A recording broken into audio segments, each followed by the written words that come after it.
up, everyone? I sat down for a morning meeting this week with San Diego Fire Captain Rich Marcello.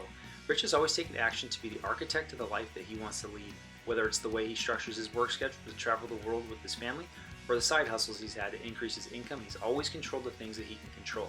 Hope you guys enjoy it. Hey, Rich, welcome to the bullpen. Thanks for meeting me. Thank you. Thanks, Kyle. Thanks for having me. Yeah, man, I'm really stoked to have you on here.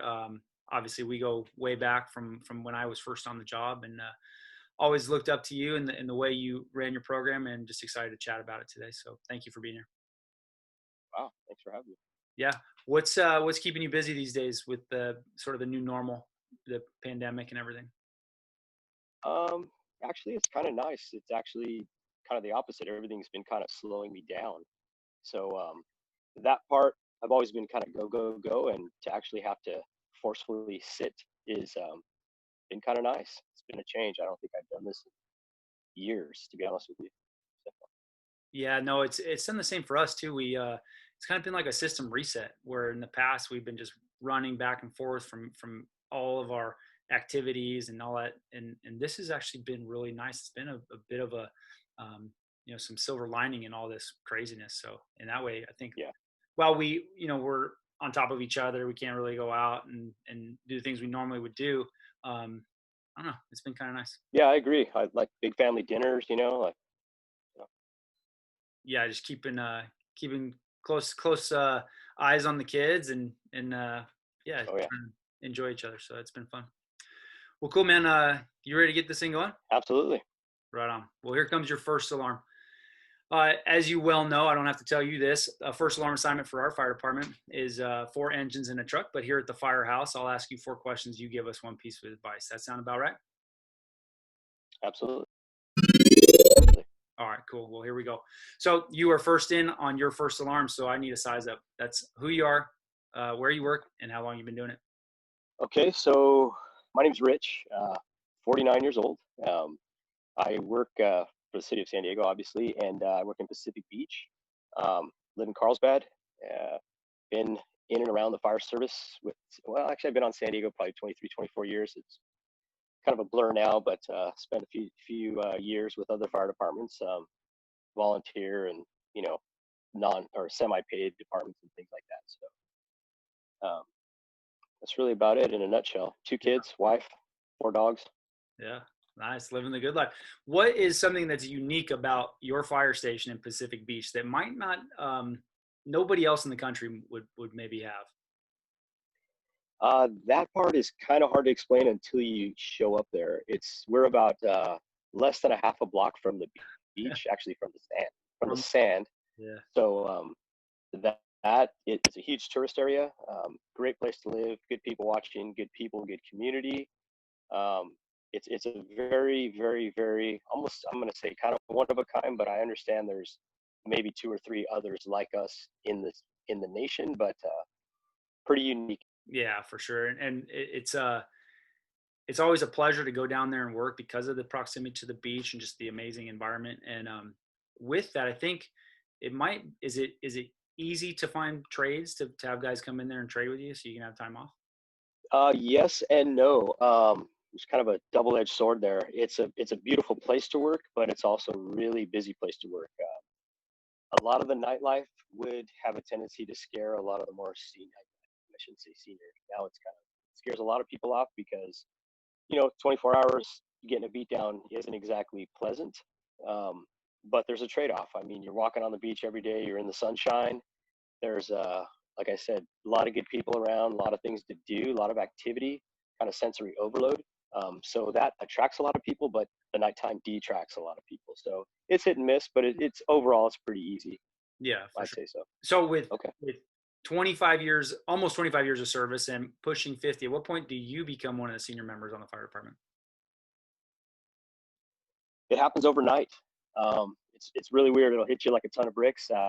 We had a little between crews and we played the young guys versus the old guys and right away it was like, hey, you're on the old guys team, and it was just like, hey, wait a second, it just became the old guy overnight. You look around and so people have, you look around, these people could be your kids, which 20, 25 years old, they probably could be my kid, Yeah. so So that part just is, you know, it's eye opening. It's interesting too. You look now, you're thinking about retirement versus, you know, where you can go as a, as a firefighter and getting experience and things like that. So it happens overnight. It happens faster than you think. It's kind of like raising kids. Yeah, no, that I definitely feel that, man. It seems like each day is a little you kind of feel a little bit of an extra ache and pain here that you never really knew you had. Yeah. It's kind of a trip. All of a sudden, like your eyesight starts to to fade, and you don't know what to do. But one thing you touched on is like and something that I've always known about you is just how important family is for you, and how it seems to me like you kind of design your schedule and your life around the things that you want to do. So it's something that I've always really admired and respected and appreciate. And I'm always seeing you guys traveling all over the world. So like how do you manage to pull all that stuff off? How do you put all those things in place? It takes work. I mean, just raising kids alone does, takes a lot of work. But fortunately, a good, strong home base, which I would describe as my wife. Um, a lot of people don't think about those kind of things, which is a big deal. When she can manage stuff at home and I can just go to work and adjust my schedule and play with things like that, that to me makes my life a whole lot easier because it makes everything fluid. I guess one of the biggest things that she's told me is when I come home, it's like you kind of want to run the house and you're kind of used to running the thing as a captain, as an officer, as a medic, as this that, and I'm the captain here. You just do what I tell you, and you know. So sometimes you got to take a step back, and that's kind of a reality check. So good for her, and and I guess I just gotta just kind of roll with it, and she allows me to do my things, and that to me is the biggest part that helps us out in the long run. So No, for sure. I've definitely had that feeling of, Captain Kyle. We don't need you here. We just need dad. We just need husband here. You can leave work behind and just be present with us right now. So that definitely rings true for me. Um, it also occurs to me that you've always been like really deliberate in some of the ways that you've like taken action on how to supplement your income. It seems like we're probably not going to get a pay raise in this contract. It still remains to be seen. But what are some things that you've done to just be accountable to your family and just just be responsible for providing for them? I think one of the things, actually, one of the biggest things is we have the ability. I hear a lot of people in the fire service or firefighters or so on and so forth that like, hey, like I need a raise or this, and we all need a raise. There's no doubt about that. But with that being said, it's you kind of can create your own destiny, so to speak. Like for example, being a paramedic, being this, being that, we have opportunity within our department, um, which is why I left my old department to come here to San Diego, just because there is so much opportunity. So a lot of people think, okay, well, a lot of success, or so to speak, is because you did this or did that. I think a lot of it had to do with, you know, I hate to, I guess like being a paramedic, being a hazmat specialist, which you say hazmat, people are like, oh my gosh, it's like the biggest nerd in the world, but it is what it is. It's 10%. You work there, you get overtime, working on the helicopter, working on the SWAT team, working on, TRT, doing all these specialties that give you the ability to actually make more money financially. Yes, it is a lot more work, but for me, having all those specialties, from here on out or from years past, have been a huge, uh, have been really instrumental in financial success, I guess. No, for sure. And you've created your own pay raises along the way with those little pay incentives. So for people that are listening that aren't from the city of San Diego, we get little pay differentials if we do things like join hazmat or our technical rescue team, flying on the helicopter, being one of the SWAT medics, all areas that you've participated in, Rich. And I love the mentality of just being accountable and just being just taking ownership of your financial well-being and being that provider for your family. I think that's really awesome. Another thing that I've always known you to do, and it's in that same sort of realm, is you've always had these little side hustles where you've always kind of, again, been proactive and trying to generate some side income. Can you talk a little bit about that? One of the things I always wanted to do was ride dirt bikes, but we couldn't afford that. I came from a single parent family. My mother raised myself and my two brothers, so with no help from my genetic father and or biological father. And he so with that being said, she went to work. She finished school. She did what she had to do to raise a family. We had food, we had clothes, we had whatever we needed. But when it came to things like, hey, I want to go ride motorcycles, I want to race motorcycles, it was like, hey, look, I just don't have the money. So that was one of the things, like, as a kid, that I always thought, okay, when I can't afford it, I will, and when I do it, this is what I'm going to do. So it's funny, little things like that kind of stimulated a lot of the things that I started or that I do or that I still do.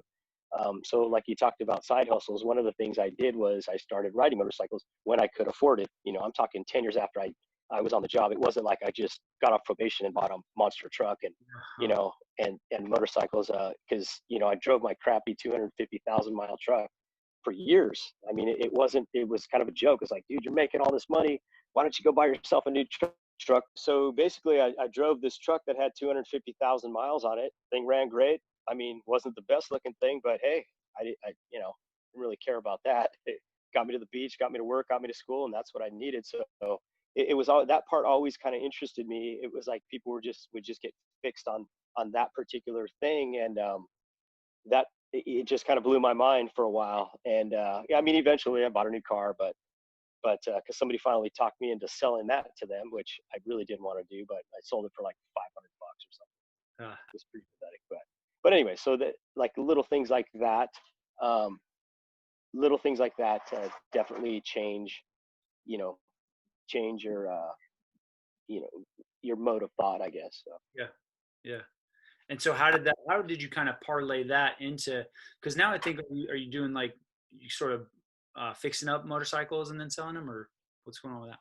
Yeah, yeah. So, like I said, wanted to ride dirt bikes. One of the things I did was I bought myself a dirt bike, and I didn't know much about it. I didn't have a huge mechanical upbringing, but so I take the bike to the shop, thinking, okay, I gotta do an oil change or whatever the case is. And when they charge you 200-300 bucks for these parts, I'm thinking, well, wait a second. As a cheap fireman and a pretty frugal guy, Yeah. I could do that. So I got on the old internet, started, and one day I just went into my garage, took the whole thing apart, and put it all back together, and realized, okay, well, these things aren't really that tough. So with that kind of started a whole new, that kind of bred a monster, I guess, so to speak, because realizing how easy it was.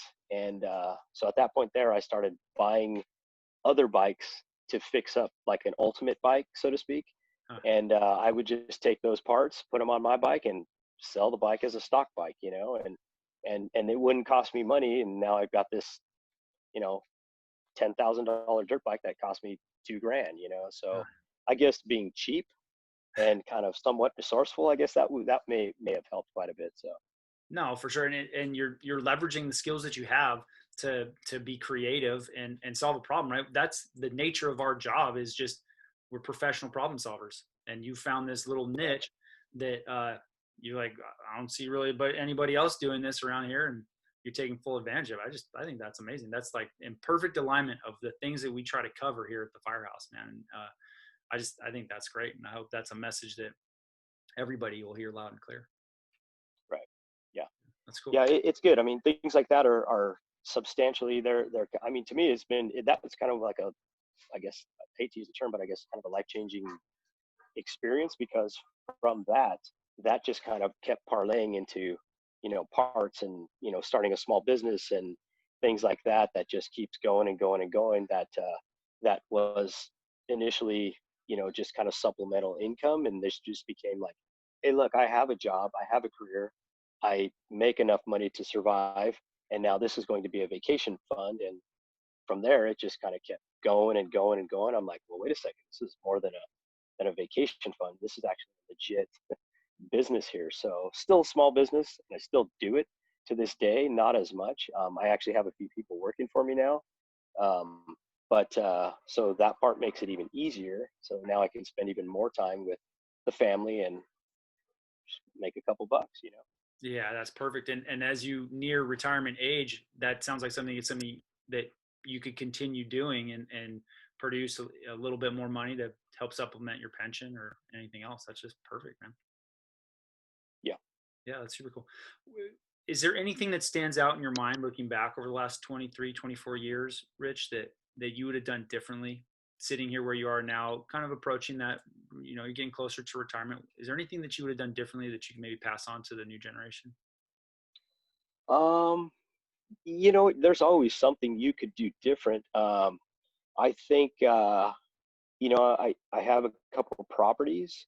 Um, I think knowing what I know now and having the forethought back then, fortunately, I was able to purchase more properties, which now also supplement my income, which has been very good for us as well. Um, but one of the things I may have done is maybe spent a little more money on additional properties and things like that. So, Looking back, you would have. oh yeah, absolutely. Yeah. Are you seeing any parallels today as compared to like 2008, 2009 in terms of what the housing market's doing? Uh, I, I'd hate to use that as an exact example because there are some parallels. However, this pandemic, so to speak, versus a collapse in the market and things like that back in '08, '09. Um, the market right now is very different today, even during this pandemic, versus how it was artificially created back then. There are some parallels, meaning that there are people that are not working, and with the interest rates being very low, and with property, but I haven't seen properties dip as bad as they did then. I mean, we're talking just annihilate people. Right. But there are, in this is just my personal opinion. I'm definitely not an expert by any means. Um, that we're still not out of this pandemic, so to speak. Hmm. So there are not a lot of people that have returned to work, and even with these little packages that they're getting, a loan or a deferment or forbearance, that's what it's called. Yeah, you can You either know, do a forbearance or a deferral or deferment. Yeah. yeah. So when you do something like that, it's kind of interesting. People think, okay, well, I've got 30, 60, 90 days or even 120 days to do that, and then this money's actually going to magically reappear Right.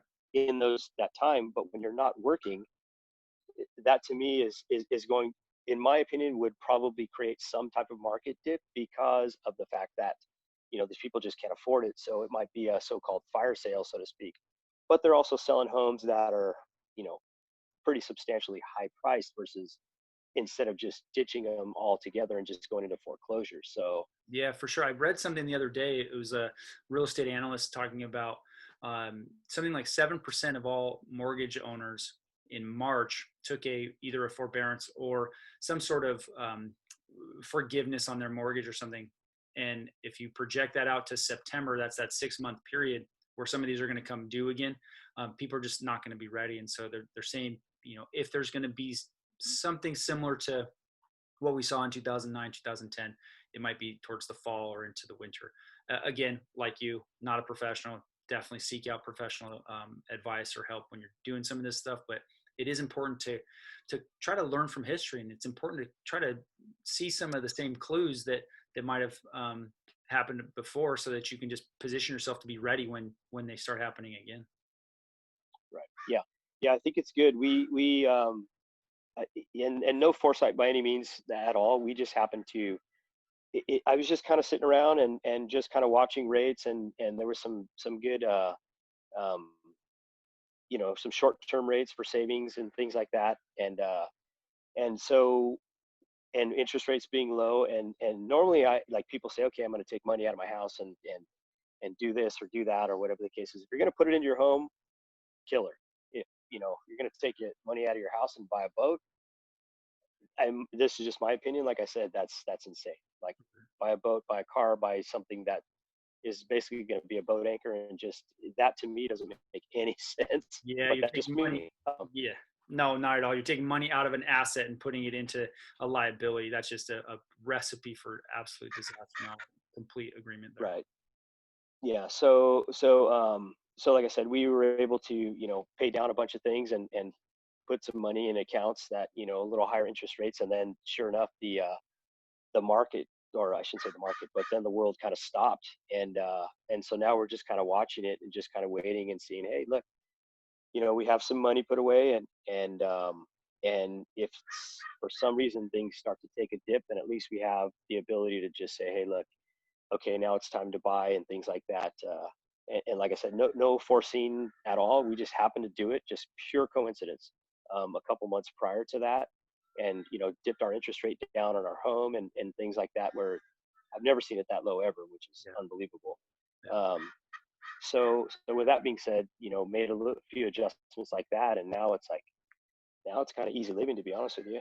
Oh, So that's good. um, But and, I'm seeing a theme here and a trend is you just taking action. You couldn't have timed it, right? None of us have a crystal ball. We don't know exactly when markets are going to change, but you're taking action, you're being deliberate, you're trying to make things happen. That's what to me is most important. And that's what gets you to, easy living like how you are now, man. That's amazing. I love that. yeah, and like I said, there's just no. I mean, I guess there is a little forethought because you live through those experiences and things like that, and purchasing a home. Like, people say like, okay, well, I think we bought our first home when we were 21, 20, might have been 21 years old, something like that. That's But I awesome. mean, at that time, I paid $110,000 for my house. Right. But when you're not making a whole lot of money going to school and working just above minimum wage, that's a struggle. I mean, it's nothing easy, and people are like, okay, well, and so how did you end up keeping it and things like that? It's like, well, if I sold it, I probably would have made $4,000 $5,000, and to me, it didn't make any sense at that time. So it's like, okay, I'll rent it out and then move on. So people say, okay, well, you had the intuition to buy this thing. It's like, no, I just wanted a home, so I bought a home. Mm, um, and fortunately, those things exponentially just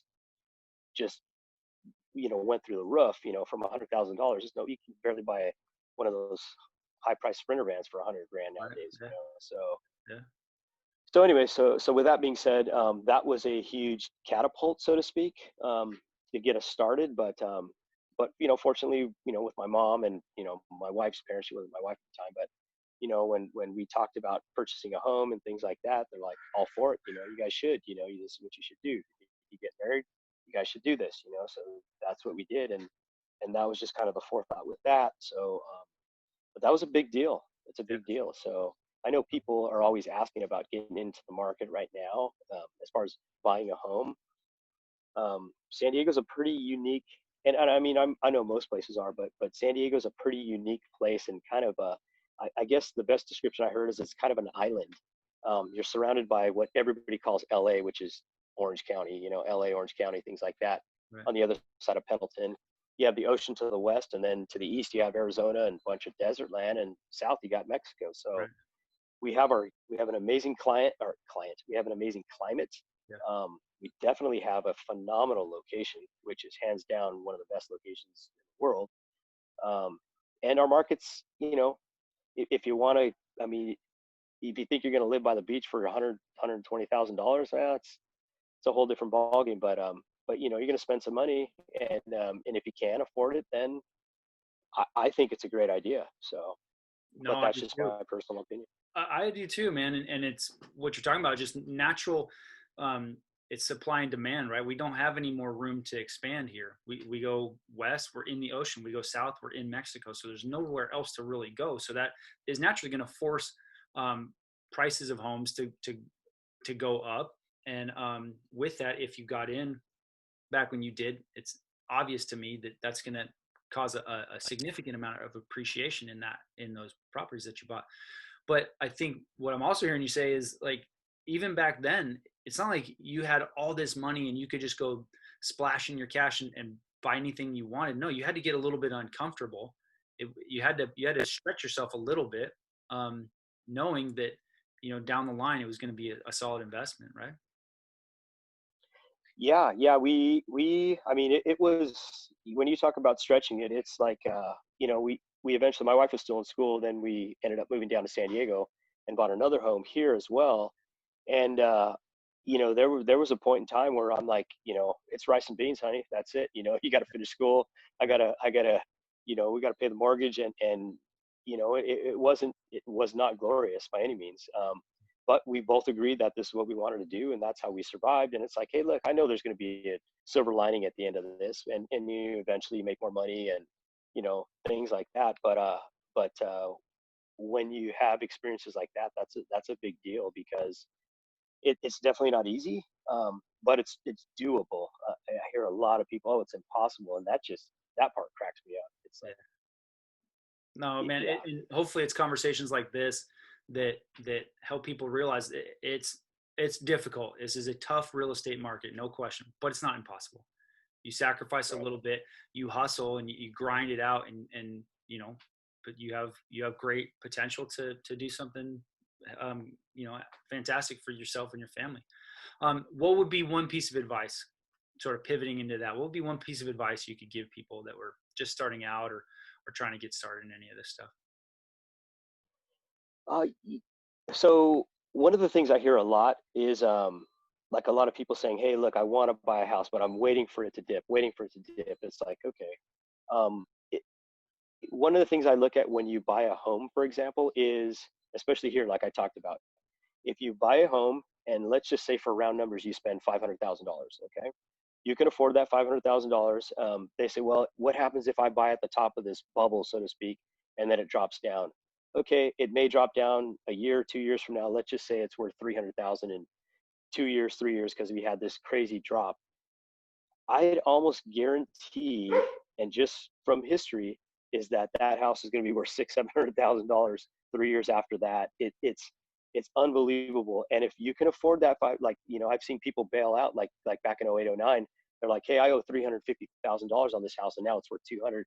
Right. I'm getting rid of it. I'm going into foreclosure, whatever the case is. And I'm like, okay, well, you can afford the payments. You still own the home. You still have a place to live, but you're choosing to just let that go and now go rent a house. Right. Why don't you just rent your own house and just wait it out? And I'd have to say almost everybody I know that did that, their house was double or triple, if not, within a couple years after that. For So this is, it's interesting to watch that. yeah, no, definitely. And this is, always, it's consistently in the top 10 best appreciating markets in the country.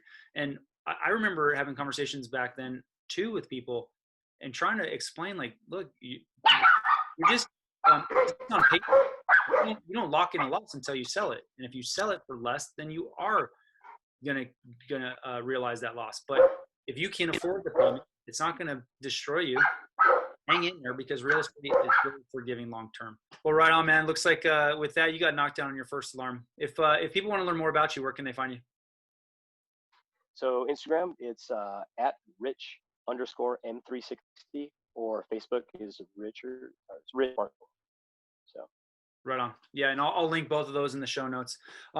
Yeah, man, I just really want to say thank you, for, first of all, for your service to this great city, and for all the great advice that you gave us here today. Thanks for your time, Rich. Appreciate it. sure, Awesome. absolutely, Kyle. Thanks for having me, bud. Cool, man. All right, thanks again to Rich, or Richie Rich as we like to call him, for meeting me here in the bullpen. His mentality of creating your own destiny by solving problems you're facing just hits the bullseye, and it speaks to the fact that at the end of the day, we're all just professional problem solvers. Whether you create a side hustle based on an area that you're interested in, or you bid into a specialty station to get that little pay raise, or just take the lessons we learn from history in the real estate market, you have to be accountable. After all, nobody comes to rescue the rescuers. If you'd like to learn more about him, you can find him on Facebook. He's at Rich Marcello. That's Marcello. Or on Instagram, Rich underscore M360. All right, thanks again to Rich, or Richie Rich as we like to call him, for meeting me here in the bullpen. His mentality of creating your own destiny by solving problems you're facing just hits the bullseye, and it speaks to the fact that at the end of the day, we're all just professional problem solvers. Whether you create a side hustle based on an area that you're interested in, or you bid into a specialty station to get that little pay raise, or just take the lessons we learn from history in the real estate market, you have to be accountable. After all, nobody comes to rescue the rescuers. If you'd like to learn more about him, you can find him on Facebook. He's at Rich Marcello. That's Marcello.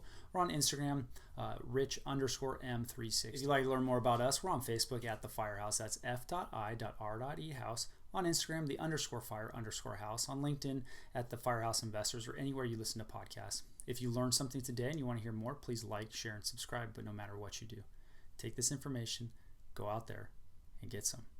Station F.